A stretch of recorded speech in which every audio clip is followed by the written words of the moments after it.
नर्ला block परिसर में पालित है विश्व योग दिवस। योग मनीष को सुस्थ रखे से जेबठू आम देश में मोदी सरकार गठन है से दिन ठार योग को अधिक गुरुत्व दिगला। यार उपकारिता विषय विश्वर प्रत्येक देश जापर प्रतिवर्ष जून मासर 21 तारिख को सारा विश्वर विभिन्न स्थान में आंतर्जातिक योग दिवस भाव में पालन करुवा बेले आज कलाहांडी जिलार नर्ला ब्लॉक परिसर में यह दिवस को पालन कर नर्ला गोष्ठी उन्नयन अधिकारी श्रीजुक्त विपिन बिहारी दीपक तत्वावधान में आयोजित उक्त कार्यक्रम में नर्ला ब्लॉक विभिन्न पदाधिकारी सहित सांबादिक और साधारण जनता भाग नहीं। प्रशिक्षक भाव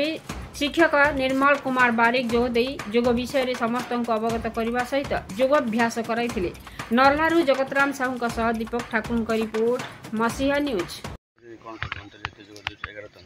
सर आमर सर अंतर्जातिक योग दिवस 2025 उपलक्षे आमर ब्लॉक स्तरीय और पंचायत स्तरीय 26 ग्राम पंचायत रे भी आयोजन माने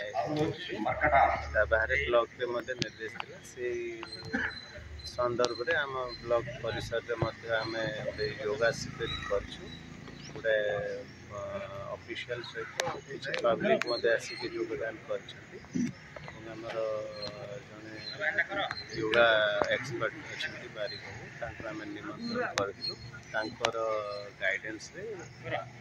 योगा आम जो इंटरनेशनल योग डे अच्छी आम पालन तो यह समाज को माने जनवाक चाहूँगी यहाँ दीर्घ 10 वर्ष है कार्यक्रम होगा द्वारा शरीर माने प्रतिरोधक शक्ति बढ़िया सहित विभिन्न जावतीय रोगरू दुरारोग्य मुक्ति मिलता है। यह निरवच्छिन्न प्रक्रिया डेली 45 मिनट जदि करा जाए जड़े सबुदिन सुस्थ एवं निरोग